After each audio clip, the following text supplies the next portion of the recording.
तथ्य समझ सकते हैं। बहते हवा से लेकर समंदर तक विज्ञान से ही हर एक चीज का तथ्य हम समझ सकते हैं। तो आप समझ सकते हैं कि विज्ञान हमारे जीवन में कितना उपयोगी है। उस विज्ञान में आपको मैंने पहली क्लास में बताया था कि विज्ञान किसे कहते हैं, किसी भी व्यवस्थित सुसंगठित क्रमबद्ध को, सुसंगठित सुव्यवस्थित क्रमबद्ध को ज्ञान को विज्ञान कहते हैं। और विज्ञान के प्रकार भी मैंने आपको वहां पे पढ़ा दिए थे कि विज्ञान के कितने प्रकार होते हैं। मैंने पहले लेक्चर में आपको सब कुछ बता रखा है। विज्ञान के 3 प्रकार होते हैं, मेन मुख्यतः 3 प्रकार होते हैं, रसायन विज्ञान, भौतिक विज्ञान, जीव विज्ञान। जीव विज्ञान के 2 प्रकार होते हैं, वनस्पति विज्ञान और जंतु विज्ञान। तो आज उसमें से हम सबसे पहले रसायन विज्ञान को पढ़ेंगे कि रसायन विज्ञान है क्या। बहुत से टीचर ने रसायन विज्ञान को पढ़ाया, लेकिन जो बेसिक जानकारी हम आपको देने जा रहे हैं वो जानकारी आपको किसी टीचर ने आज तक नहीं दी होगी। सबसे पहला सवाल हमारा ये बनना चाहिए कि रसायन विज्ञान है अगर, तो वो कहाँ से आया, कैसे उत्पन्न हुआ, किसने उसको बनाया या किसने उसके बारे में जानकारी की। तो सबसे पहले आप यहाँ देख रहे होंगे बोर्ड पे हमने लिख भी दिया है कि जो केमिस्ट्री शब्द की उत्पत्ति हुई थी वो मिस्र के कीमिया शब्द से हुई थी, जिसका अर्थ होता है काली मिट्टी। अर्थात कोई एक वैज्ञानिक आया और उसने मिस्र के कीमिया शब्द को लिया और उसका अर्थ देखा तो काली मिट्टी से निकला, तो उसने कीमिया शब्द से बना दिया केमिस्ट्री, जो इसका इंग्लिश शब्द है। हिंदी में हम कहते हैं रसायन शास्त्र, उसके बारे में हम बाद में जानेंगे। रसायन के बारे में आप जानते ही हो, जो कभी चेंज हो जाए, जो कभी भी चेंज होता है अपने साथ अपने गुण को भी चेंज कर लेता है, अपने कलर को भी चेंज कर लेता है, वही रसायन विज्ञान कहलाता है। उसके बारे में हम बाद में बात करेंगे। अभी हम यहाँ पे थे कि केमिस्ट्री शब्द की उत्पत्ति मिस्र के कीमिया शब्द से हुई है, जिसका अर्थ होता है काली मिट्टी। उसके बाद इसके अध्ययन को केमेटिंग कहा जाता है। इसके अध्ययन को क्या कहा जाता है? केमेटिंग। केमेटिंग का अर्थ होता है, जैसे केमेटिंग में आप देख सकते हो, एक केमेटिंग मतलब मिट्टी में कुछ मिलाया गया। आप यहां से देख सकते हो, मिट्टी के का मतलब हो गया मिट्टी में कुछ मेटिंग किया गया, मिला दिया गया, वही बन गया रसायन।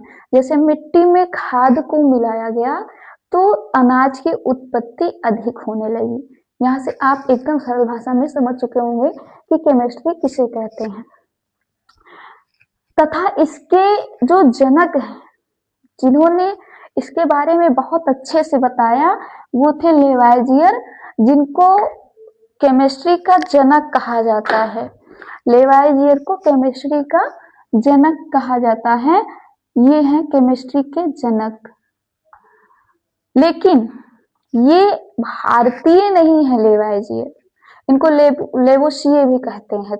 कुछ वैज्ञानिक इनका नामकरण किए हैं लेवाइजियर, कुछ वैज्ञानिक बोलते हैं लेवोसिए, लेकिन ये भारत के नहीं थे, भारतीय वैज्ञानिक नहीं है।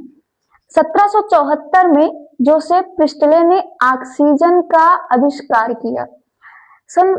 देखो, रसायन विज्ञान की जो उत्पत्ति हुई है वो 17वीं शताब्दी में हुई है, हम ये आपको बताएंगे।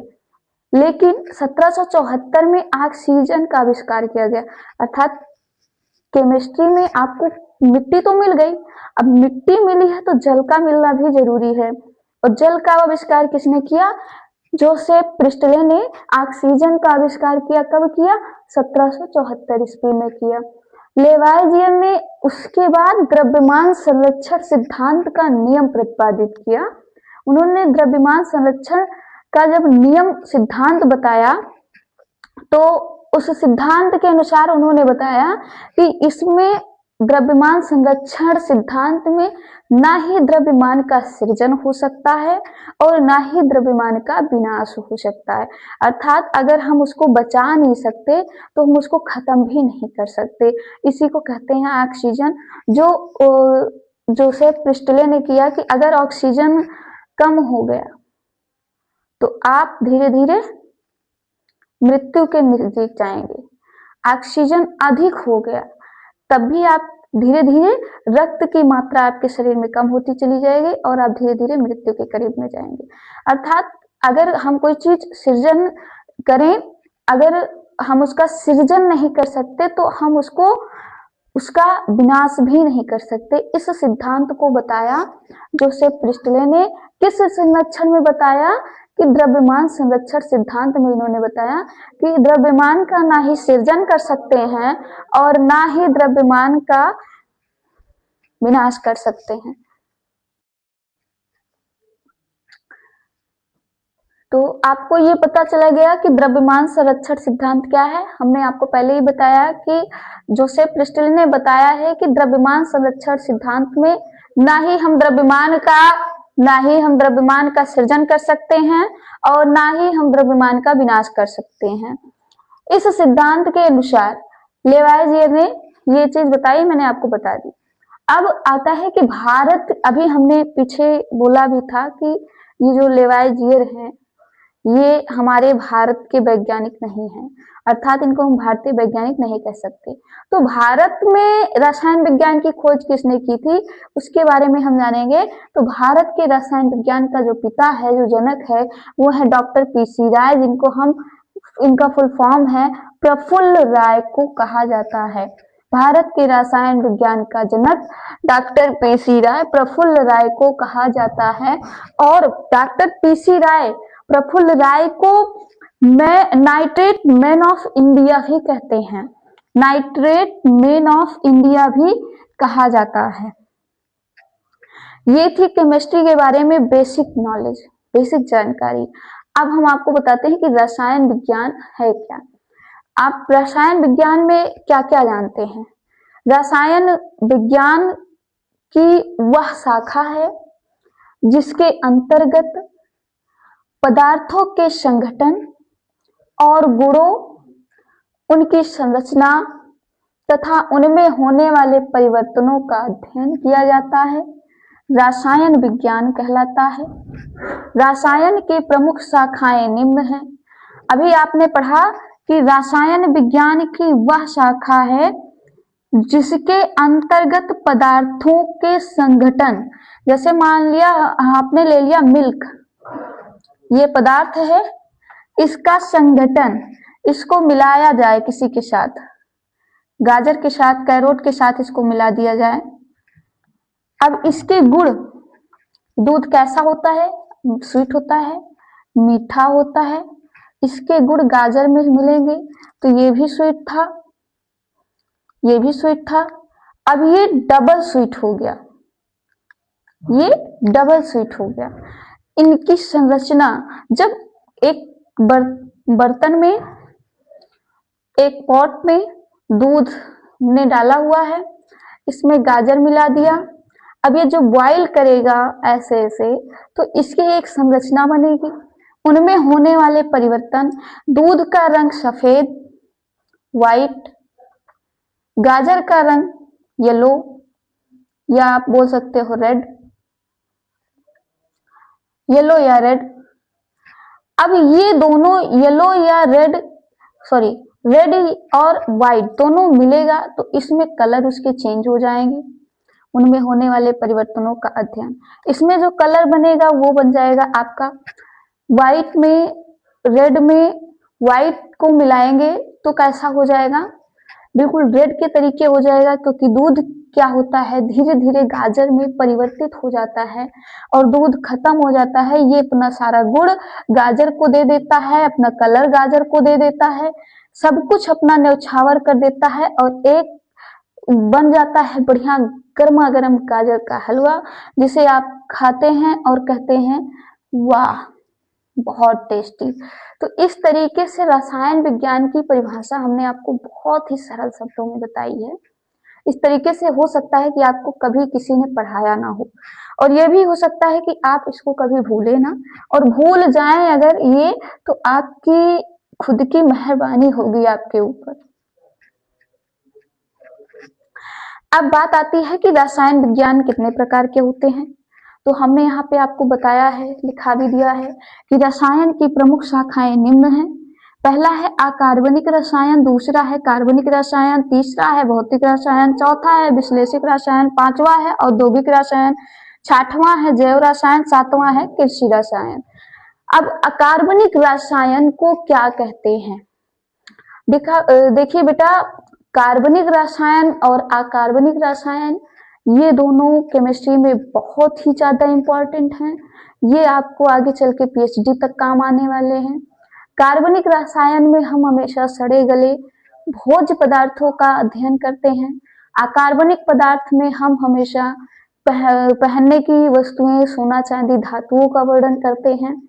जैसे अकार्बनिक रसायन के अंदर सभी तत्वों और यौगिकों का अध्ययन किया जाता है, और कार्बनिक रसायन के अंदर सभी कार्बन के यौगिकों का अध्ययन किया जाता है।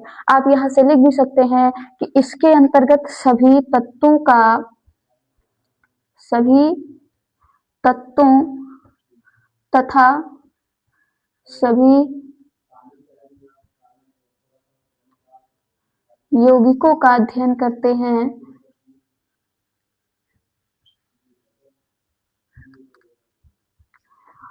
कार्बनिक रसायन में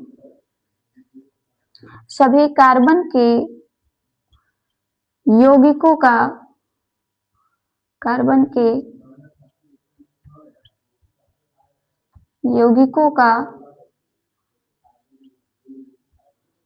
अध्ययन करते हैं।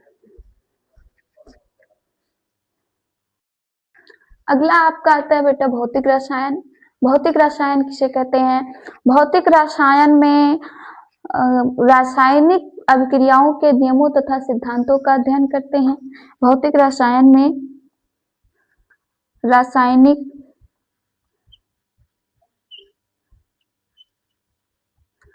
अभिक्रियाओं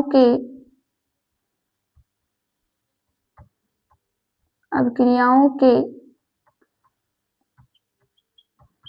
सिद्धांतों तथा नियमों का अध्ययन करते हैं।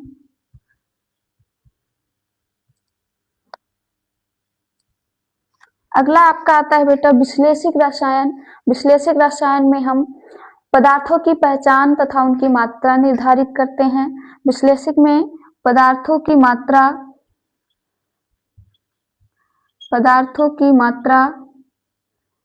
तथा उनकी पहचान तथा विधियों का वर्णन करते हैं, विधियों का अध्ययन करते हैं। अगला आपका आता है औद्योगिक रसायन। औद्योगिक रसायन में आप पहले ही जानते हैं औद्योगिक क्या होता है। बृहद परिमाण में निर्माण करने से संबंधित नियमों, अभिक्रियाओं, विधियों आदि का अध्ययन किया जाता है। अगला आपका आता है जैव रसायन। जैव रसायन में आप कह सकते हो बायोकेमिस्ट्री। बायोकेमिस्ट्री में आप क्या करते हैं, जीवधारियों में होने वाली जैव औद्योगिक रसायन हम आपको नहीं बताएंगे, ये बहुत मेन नहीं है, हमने आपको ऐसे ही बता दिया है कि औद्योगिक रसायन किसे कहते हैं।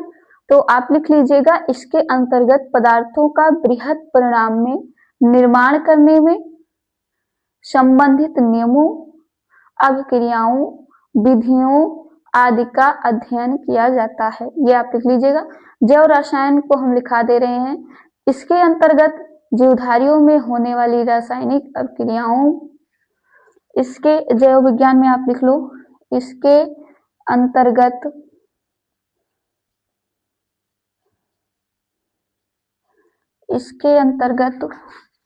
होने वाली अभिक्रियाओं तथा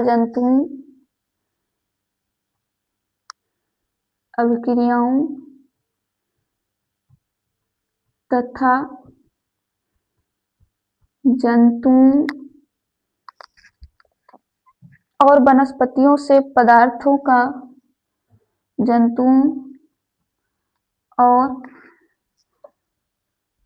वनस्पतियों से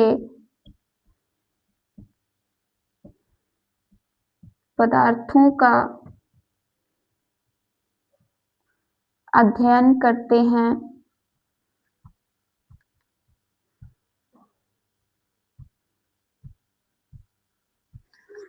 इसके अंतर्गत जैव रसायन में बेटा आप देख लो, इसके अंतर्गत होने वाली अभिक्रियाओं तथा जंतुओं और वनस्पतियों से पदार्थों का अध्ययन करते हैं। अगला आपका आता है कृषि रसायन। कृषि रसायन में हम क्या करते हैं, इसके अंतर्गत कृषि से संबंधित रसायन का अध्ययन किया जाता है। कृषि रसायन में यहाँ पे हम लिख दे रहे हैं, कृषि रसायन में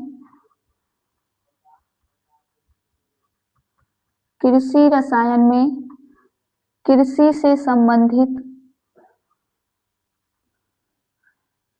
से संबंधित